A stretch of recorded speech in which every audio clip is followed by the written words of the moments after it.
My name is Kate, and I grew up in a small house that always smelled of fresh bread. Dad inherited the family bakery from his parents, and I loved helping him knead dough after school. Mom was different. She was a realtor, always dressed in sharp suits and heels, bringing in more money than Dad ever did. "Kate, come set the table," Mom called one evening. I was 12, gangly and awkward, more interested in reading than anything else. "Coming!" I shouted back, dog-earing my page. As I laid out the plates, I heard them start up again. "Another slow month, John." Mom's voice dripped with disdain. "When are you going to get your act together?" Dad's reply was soft. "Sarah, please, not in front of Kate." "Oh, who cares?" Mom snapped. "She should know what a loser her father is." I gripped the edge of the table, willing myself not to cry. This was a common scene in our house. Mom belittling Dad, Dad trying to keep the peace. I knew Mom was angry about more than just money. She felt trapped in a life she never wanted. "Kate," Mom barked, "where's my wine?" I scrambled to pour her a glass, my hands shaking. As I set it down, some splashed onto the tablecloth. Mom's eyes flashed. "You useless girl! Can't you do anything right?" Dad intervened. "It's just a little wine, Sarah. No harm done." Mom glared at him. "You're too soft on her. No wonder she's growing up to be just as pathetic as you." I fled to my room, burying my face in my pillow. I loved Dad fiercely, but I couldn't understand why he put up with Mom's treatment. As for me, I'd learned to make myself scarce, to be as quiet and unobtrusive as possible. The next morning, I woke to find the house eerily silent. No smell of baking bread, no click of Mom's heels. I crept downstairs to find Dad sitting at the kitchen table, his face ashen. "Where's Mom?" I asked, though I already knew the answer deep in my gut. Dad wordlessly handed me a note. In Mom's elegant handwriting, it read, "John, I can't do this anymore. I'm leaving with Richard. He can give me the life I deserve, not this small-town nonsense. Kate, don't bother trying to find me. You're just dead weight I don't need. John, you're a loser, and you've turned our daughter into one too. Goodbye and good riddance." I stared at the paper, feeling like I'd been punched in the stomach. Mom was gone. She'd abandoned us, calling Dad a loser and me useless in her parting shot. The next few months were a blur of legal proceedings and emotional turmoil. Dad filed for divorce and petitioned to have Mom's parental rights terminated. I remember sitting in the cold courthouse, my sweaty hand clutching Dad's as we waited for Mom to show up. She never did. I zoned out as the adults talked, catching snippets like abandonment and unfit parent. When it was over, Dad squeezed my hand. "It's done, Katie," he said softly. "The divorce is final and your mother's parental rights have been terminated. It's just you and me now." I nodded, feeling a mix of relief and sadness. Life got harder after that. Dad threw himself into work, spending long hours at the bakery. Despite being only 12, I took on most of the housework. I'd come home from school, do my homework, then start on dinner and laundry. 3 years passed in this routine. Then, just after my 15th birthday, everything changed again. Dad came home one day, his face a mix of shock and grief. "Uncle Pete died," he said, collapsing into a kitchen chair. "Oh, Dad, I'm so sorry," I said, hugging him tight. He hugged me back, then pulled away, his eyes wide. "Katie, you won't believe this. He left me everything. Almost $300,000. I'm his only living relative.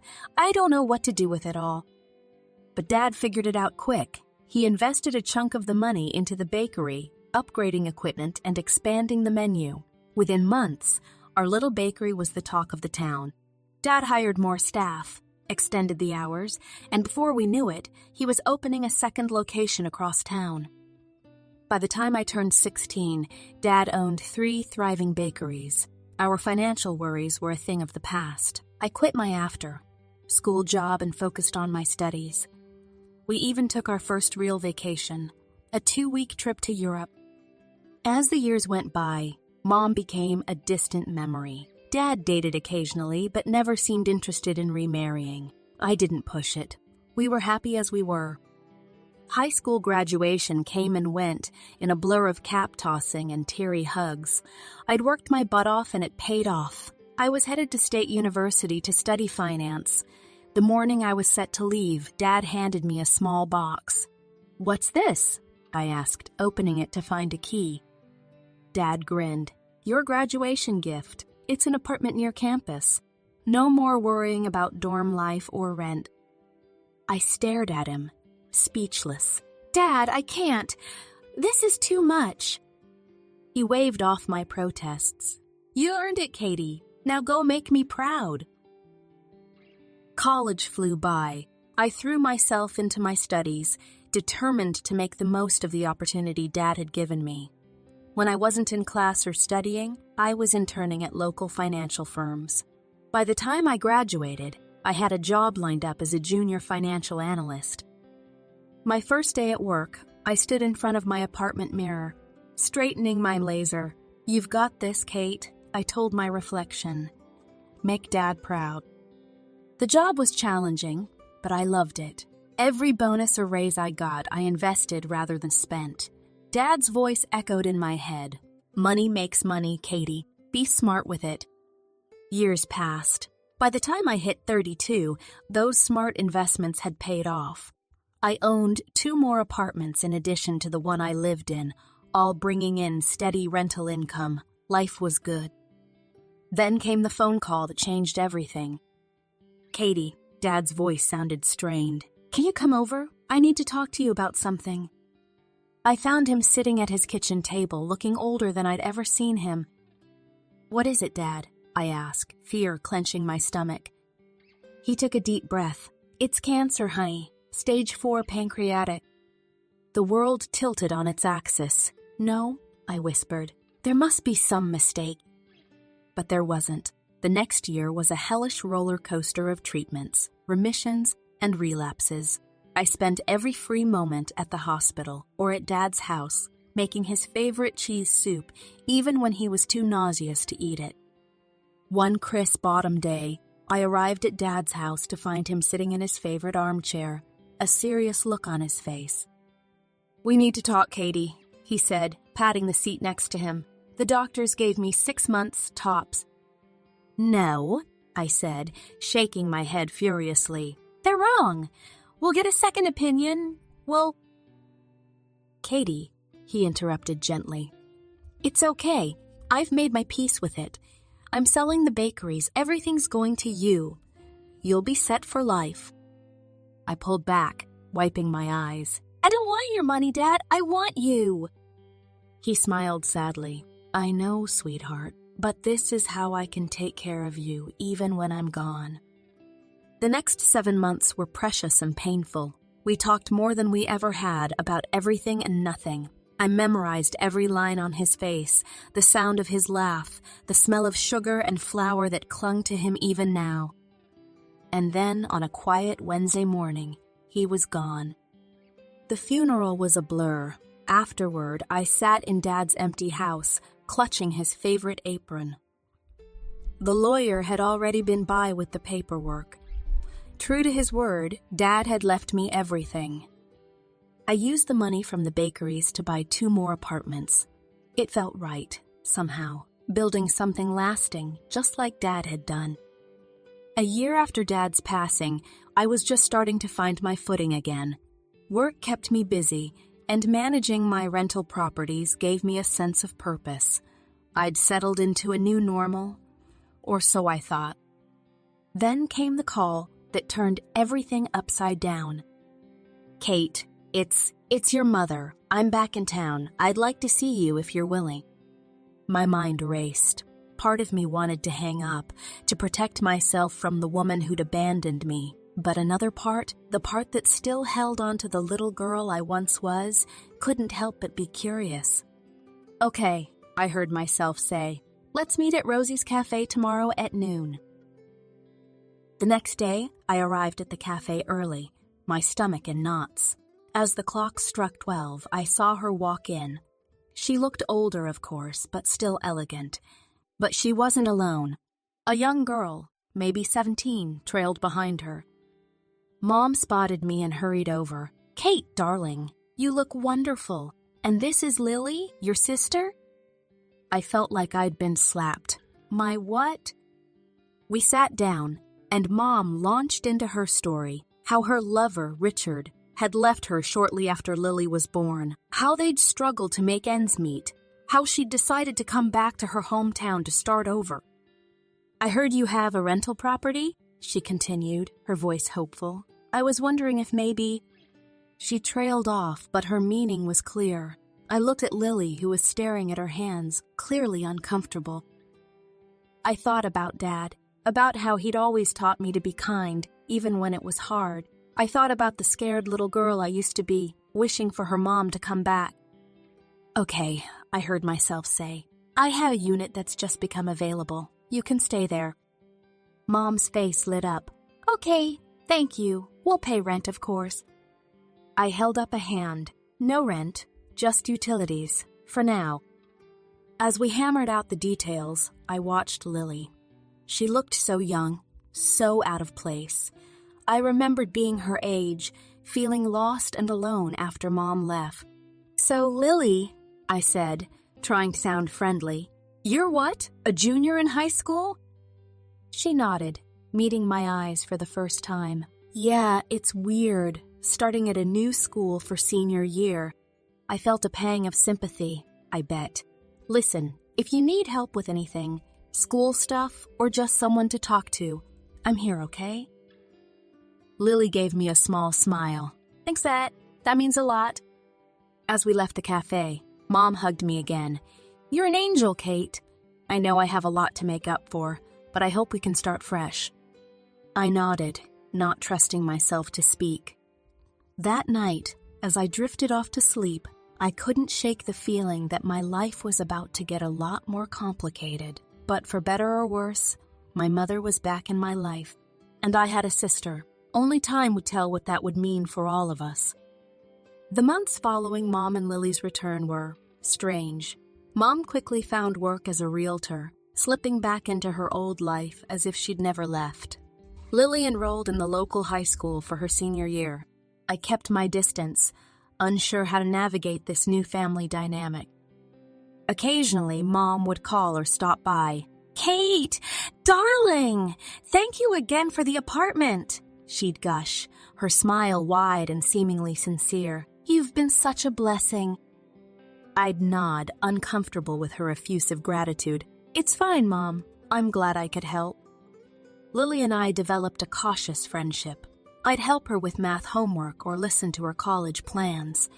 It was nice in a way, having a sister, but there was always a barrier, the weight of the years we'd missed. Then came Lily's graduation. I attended the ceremony, watching from the back as she accepted her diploma. Mom beamed with pride, and for a moment I allowed myself to imagine what life might have been like if she'd never left. The very next day, Mom showed up at my door unannounced. Her face was flushed, eyes blazing. "We need to talk," she snapped, pushing past me into the living room. I followed, confused. "What's going on?" She whirled on me. "Don't play dumb. I know about the apartments, Kate. All 4 of them." My stomach dropped. How had she found out? "What about them?" I asked, keeping my voice level. "You've been holding out on us," she shrieked, living the high life while Lily and I scraped by. I felt my temper rising. "Excuse me, you're living rent-free in one of those apartments." "That's not enough," she spat. "Half of those properties should be mine. I'm your mother." I couldn't help it. I laughed. It was so absurd. "You can't be serious. You lost any claim to my property when you abandoned us. Remember? No parental rights, no child support." She changed tack then, her voice suddenly pleading. "Kate, sweetie, think about Lily. She needs money for college. If you just sold one apartment—" "Absolutely not," I cut her off. "Lily's education is not my responsibility." "How can you be so selfish?" Mom wailed. "After everything I've done for you!" That was the last straw. "Everything you've done for me?" I repeated incredulously. "You mean abandoning me? Calling me useless in your goodbye note? Or wait, do you mean living rent-free in my apartment for months?" Mom recoiled as if I'd slapped her.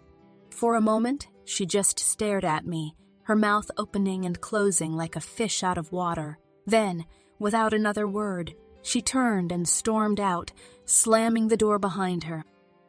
I stood there, shaking with anger and hurt. How dare she? After everything, how dare she try to guilt me like this? I sank onto the couch, my head in my hands. I'd known, deep down, that letting Mom back into my life was a risk. But I'd hoped. Well, I wasn't sure what I'd hoped for. As the adrenaline faded, I felt a deep, aching sadness. This woman who should have been my protector, my support, was nothing but a stranger who wanted to use me. And Lily. God! What was I going to do about Lily? 2 weeks after Mom's blow-up, I was grabbing coffee at my usual spot when I noticed the barista giving me odd looks. As I waited for my order, I overheard a snippet of conversation from a nearby table. "Can you believe it? Charging her own mother rent when she's got all those apartments?" I froze. Surely they couldn't be talking about me? But they were. Over the next few days, I caught more whispers, more sidelong glances. It seemed Mom had been busy spreading her twisted version of events to anyone who would listen. Then came the Facebook post. I saw it during my lunch break and nearly choked on my sandwich.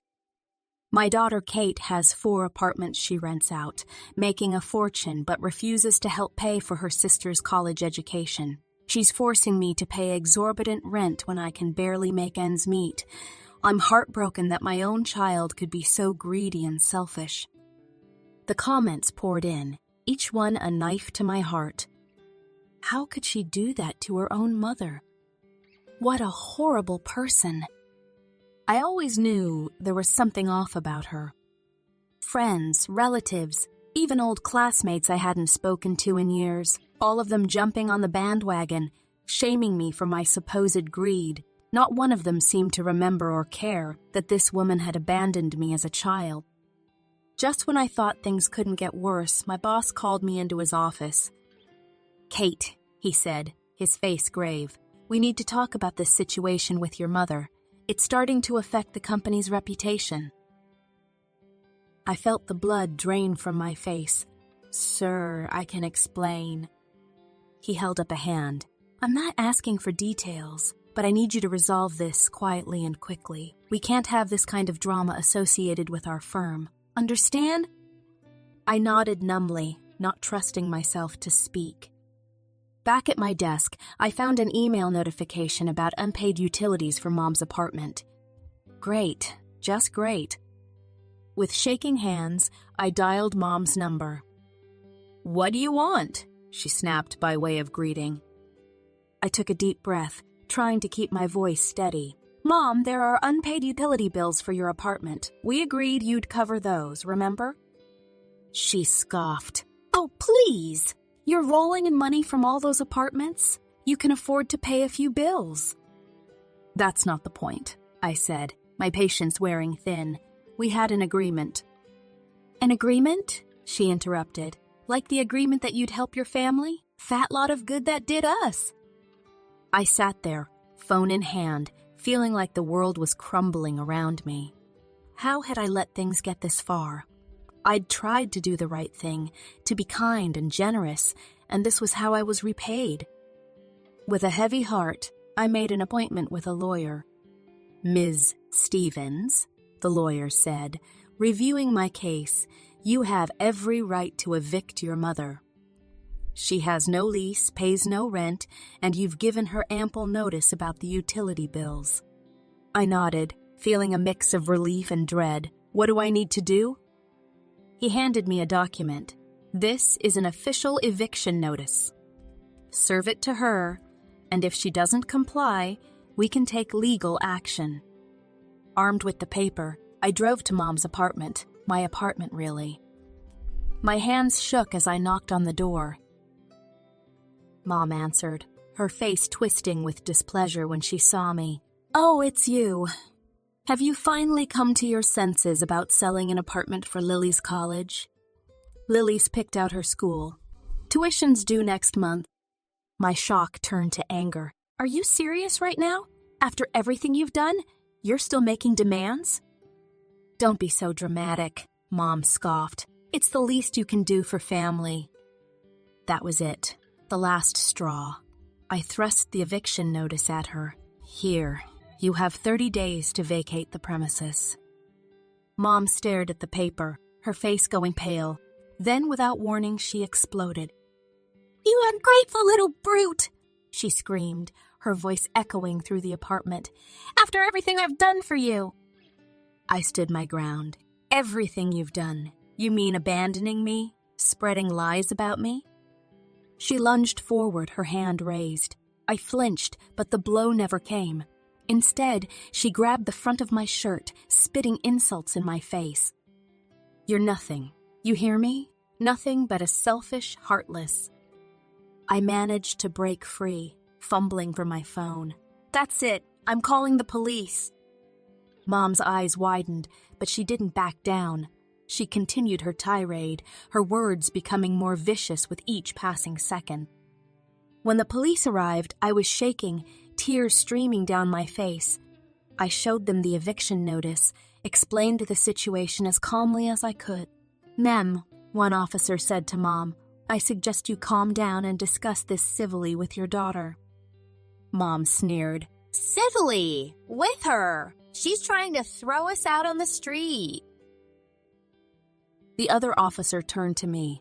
"Ms. Stevens, legally, this is a civil matter. We can't forcibly remove her without a court order. I'd suggest trying to work this out between yourselves or taking it to court if necessary." I nodded, feeling defeated. As the police left, Mom's triumphant smirk made my blood boil. "You won't do it," she taunted. "You don't have the guts to take your own mother to court." I stared at her, this woman who had given birth to me, but had never truly been a mother. In that moment, I felt something inside me harden. "Watch me," I said, my voice low and steady. Before she could respond, I turned and walked away. As I reached my car, I heard the slam of the apartment door behind me. As I drove home, I thought about what lay ahead. A court battle, more drama, more pain, but also, maybe, a chance to finally break free from the toxic hold my mother had over me. The day of the court hearing arrived, and I felt like I might throw up. As I walked into the courtroom, I saw Mom and Lily sitting on the opposite side. Mom's eyes were red and puffy, while Lily looked like she wanted to disappear. The proceedings began, and Mom put on quite a show. She wept dramatically, her voice breaking as she addressed the judge. "Your Honor," she sobbed, "my daughter has become so cold-hearted. She's trying to throw her own mother and sister out on the streets after everything I've done for her." I clenched my fists, willing myself to stay calm. Then my lawyer stood up, and I felt a wave of relief wash over me. "Your Honor," he began, his voice steady and confident, "I'd like to present some evidence that paints a very different picture of this situation." He proceeded to lay out the facts: Mom's abandonment when I was 12, the termination of her parental rights, her failure to pay any child support. He showed the judge the documentation of the rent-free arrangement and the unpaid utility bills. But he wasn't done. "Furthermore, Your Honor, we have evidence that Mrs. Stevens is not, in fact, in the dire financial straits she claims." Mom's head snapped up, her eyes wide. My lawyer continued, "Mrs. Stevens owns an apartment in another city, left to her by her former partner. She currently rents out this property for a substantial monthly income." The courtroom fell silent. The judge turned to Mom, his expression stern. "Is this true, Mrs. Stevens?" Mom's face had gone pale. She opened and closed her mouth a few times before finally whispering, "Yes, Your Honor." The judge's voice was cold as he delivered his verdict. "This court grants the eviction. Furthermore, Mrs. Stevens will pay back rent for the month she occupied the apartment rent, free. Mrs. Stevens, your actions are nothing short of unconscionable. This case is closed." The gavel came down with a bang that seemed to echo through my entire body. It was over. We'd won. As we left the courtroom, I caught sight of Lily. She looked lost, confused, and my heart ached for her. This wasn't her fault. I walked over to her, ignoring Mom's glare. "Lily," I said softly, "I'm sorry it came to this. If you need help, real help, you can still reach out to me, okay?" She nodded, tears in her eyes. "I'm sorry, Kate, I didn't know." I gave her a sad smile and walked away, feeling like a weight had been lifted from my shoulders. In the weeks that followed, Mom and Lily moved out of my apartment. I heard through the grapevine that they'd gone to live in Mom's other property. I didn't try to contact them, and they didn't reach out to me. As I stood in the now empty apartment, memories of the past few months flashed through my mind. The hope I'd felt when Mom came back, the pain of her betrayal, the stress of the court case. But underneath it all, I felt free.